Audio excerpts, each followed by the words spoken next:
අද කතා කරන්න යන්නේ තේ ගැන. උදේට ඒ වගේම 10ට විතර අපි පුරුදු වෙලා ඉන්න හැටි. 3ට. ඒ වගේ මහන්සියක් වෙච්ච වෙලාවක අමුත් එක්ක ආපු වෙලාවකට අපි තේ කෝප්පයක් බොනවා සහ තේ කෝප්පයකින් සංග්‍රහ කරන්න පුරුදු වෙලා ඉන්නවා. ඒක තමයි අපේ රටේ සංස්කෘතිය. ලෝකයේ තියෙන තේ සංස්කෘතියක්.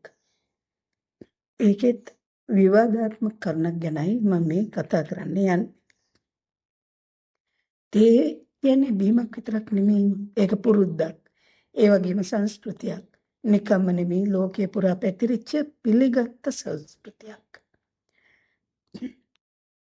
එංගලන්තයේ තේ චීන පෝසිලෙන් කෝප් එකට දැම්ම කියමුකෝ. තේ කෝප්පයක් හදනකොට ඉස්සෙල්ලම දාන්නේ කිරිද නැත්නම් තේද කියලා ප්‍රශ්නයක් තියෙනවානේ. අපි යමු දැන් 17 වෙනි සතවර්ෂයේ බ්‍රිතාන්‍යයට. ඒ කාලේ තේ කෝප්ප අද තේ කෝප්ප වලට වඩා බිඳෙන සුළුයි. දැන් නම් ශක්තියෙන් වැඩි තේ කෝප්ප වෙළඳපොලේ තියෙනවා. ඕන තරම් තියෙනවානේ. බ්‍රිතාන්‍යයේ තමයි පටන් ගත්තේ උණු කිරි තේ කෝප්පයට ඉස්සෙල්ලම දාලා පස්සේ උතුරන වතුරෙන් හදපු තේ කෝප්පයට දාන්න. ස්ට්‍රෝං බ්ලැක් ටී මේ වයින් හදන මේ තෙකොළ වලින් හදන තේ පානය කරනකොට පළමුවෙන්ම කිරි දැම්මම තේ කෝප්පේ උණුසුම සමතුලනය වීම හොඳින් සිද්ධ වෙනවා කියලයි කියන්නේ. උඟක් උණුසුම් තේ දැමීමෙන් කිරිවල තිබෙන ප්‍රෝටීන දැවී යන ස්වභාවයක් ගන්නවා කියනවා. අනික තේවල අපිට ඕන කරන වර්ණය හරියටම ගන්නත් ඉස්සෙල්ලම කිරි දැමීම උපකාර වෙනවා කියලා කියනවා. රසයක් තුලණය වෙනවා. ඒ වගේම තේ කෝප්පයක කිරි රසයට වඩා වැදගත් වෙන්නේ තේ රසයනේ. බලන්න හුඟක් දෙනා තේ කෝප්පයක් අතට ගත්තාම ඩිංගක් නහය පැත්තට කරලා බලනව නේද? හුස්මක් අරගෙන. ඒ තමයි තේ කොළවල රස සෙවීම. තේ කෝප්පයකට තේ රස වගේම සුවඳක් තියෙන්න ඕනේ. ඒකින්ද තමයි ඒ සුවඳ බලන්නේ.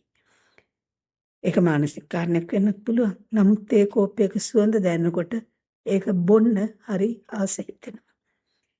ඒත් සමහරු කැමති ඉස්සෙල්ලම කෝප්පෙට තේ දාලා පස්සේ කිරි දාන්න. මොකක් අය කරන්නේත් ලේසියට එහෙමයි. ඒකෙන් Tamanට ඕන තේ වර්ණය ශක්තිය ලබා ගන්න පුළුවන් කියලා හිතනවා ඒගොල්ලෝ. මේකමෙන් තිබෙන වාසිය තමයි හිතමුකෝ අපි කොළය තේජෝග්‍යම දිගෑරෙන තේ හැදුවයි කියලා.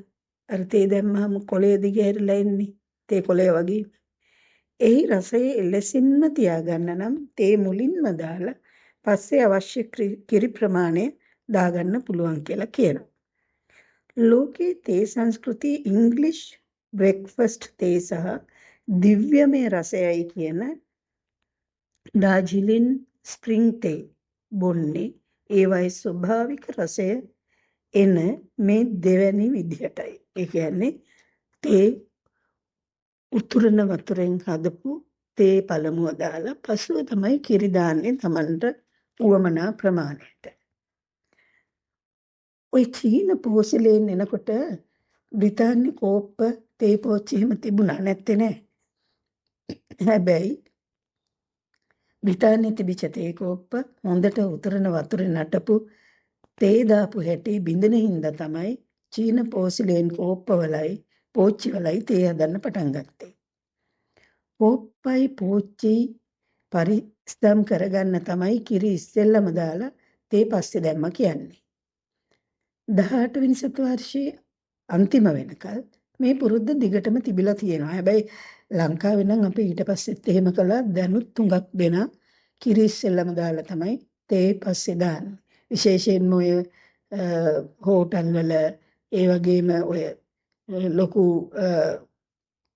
ටී පාටි වල ඒ විදිහට සමහර අවස්ථාවල කරනවා අපි දැකලා තියෙනවා. 19 සතවර්ෂය වෙනකොට බ්‍රිතාන්‍යයේ මෙන්න මෙහෙම වෙනසක් වුණා. ඒත් හොඳ තේ කෝප්ප නිෂ්පාදනය කරන්න පටන් ගත්තා. හොඳ තේ පෝච්චි නිෂ්පාදනය කරන්න පටන් ගත්තා ශක්තිමත්. ඊට පස්සේ අර ක්‍රමයේ වෙනසක් ඇති වුණා කියලා කියනවා. ඒ කියන්නේ ඉස්සෙල්ලා කිරි දාන්න නැතුව ඉස්සෙල්ලා තේ දාලා පස්සේ කිරි දාන එක. එතකොට අපිට මූලිකවම තේරෙන දෙයක් තමයි මේකේ මේ ප්‍රශ්නේ මේ කෝප්පෙ බිඳෙන හින්දා ඉස්සෙල්ලා කිරි දැම්මහම කිරි තේවලයි තියෙන ඒ උණුසුම තුලණය වෙලා තේ කෝප්පය ආරක්ෂා වෙනවා කියන එක. ඒක ඇත්තමද කියලා අපිට හරියටම සාධක නැති වුණත් ඒකත් එක හේතුවක් වෙන්නේ නැති. දැන් නම් ඉතින් අයිස් තේ තියෙනවනේ. හුඟක් අය අයිස් තේ බොන්න හරිය කැමතියි. ඒත් ඉතින් අපිට නම් උණු තේ කෝප්පයක් විතර කොහෙද නේද? මසාලා චායි තේ බීලා තියෙනවද? ලංකාවේ දැන් නම් හැමතැනම වගේ මසාලා චායි තේ බොන්න පුළුවන්. ඉන්දියාවේදී තමයි නියම මසාලා චායි තේ එක බොන්න පුළුවන්. නුවරඑළිය ඕන තේ කඩේකින් රසම රස චායි තේ එකක් බිව්වම ආයේ සීතල යන්න වෙන මොකවත් ඕන නැහැ. කරදමුළු කරාබනටි කුරුඳු තව මොනවද දානවද මන්ද පුදුම රසක්. ඒ නිසා නුවරඑළියට ගියොත් නොවැරදීම ඕනම තේ කඩේකින් අහලා බලන්න චායි මසාලා චායි තේ තියනවාද කියලා. සිංගප්පූරුවේදී ඉන්දියාවේදී ඒ වගේම නවසීලන්තෙදී වුණත් ඕස්ට්‍රේලියාවේදී වුණත් ඔයගලන්ට හොයාගන්න පුළුවන් එකක් තමයි මසාලා චායි තේ. ලංකාවෙත් හැමතැනම වගේ තියෙනවා. දැන් කොළඹ හුඟක් තැන්වල ප්‍රවර්ධනය කරනවා මසාලා චායි තේ. මමත් හරි මාසයි මසාලා චායි තේ වලට. තේ සංස්කෘතිය අද කොච්චර වෙනස් වෙලාද කියනවනම් ටී බෑග් එක ලොව පුරාම ජනප්‍රියයි. ටී බෑග් වලින් අපිට ඕන කරන ඕනම තේ වර්ගයක් බොන්න පුළුවන්. මම හුඟක් මාස කැමොමයිල් ටී බෑග් එකට රැට නිින්ද යන්නේ නැත්නම් කැමොමයිල් ටී බෑග් එකක් අරගෙන උතරන වතුර කෝප් එකට දාලා බිව්වහම නිින්ද බොහොම ඉක්මනින් ළඟා වෙනවා. බොහොම සාමකාමී බවක් ඇති වෙනවා. මම හිතන්නේ මුළු ශරීරයම කියලා. නිින්දත් යනවා. පීස්ෆුල් නිින්දත් ඇති වෙනවා. කැමොමයිල් ටී බෑග් එකකින් තේ එකක් බිව්වහම. මම මේ ප්‍රොමෝට් කරනවා නෙවෙයි. මම බිව්වහම මට ඇති වෙන අදහසයි මම අවංකවම කියන්නේ. අද හුඟක් ග්‍රීන් ටී පානය කරනවානේ. හුඟක් දෙනා වැඩට යනකොට ග්‍රීන් ටී පැකට් දෙක තුනක් දාගෙන යන්න පුරුදු වෙලා ඉන්නවා. මේක සෞඛ්‍යයට හොඳයි කියනවා. සමහර අය නම් වැඩිපුර මොනවා හරි පිටි සහිත ආහාරයක් ගත්තාම නැත්නම් බත් ටිකක් වැඩියෙන් කෑවම ග්‍රීන් ටී එකක් බොන්න පුරුදු වෙලා තියෙනවා.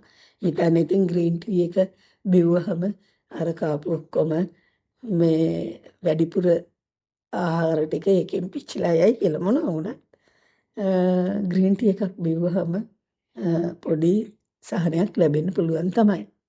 ඒක ඖෂධීය ගුණයක් තිබෙන තේ පානයක් තේ වර්ගයක් කියලා කියන්න පුළුවන්.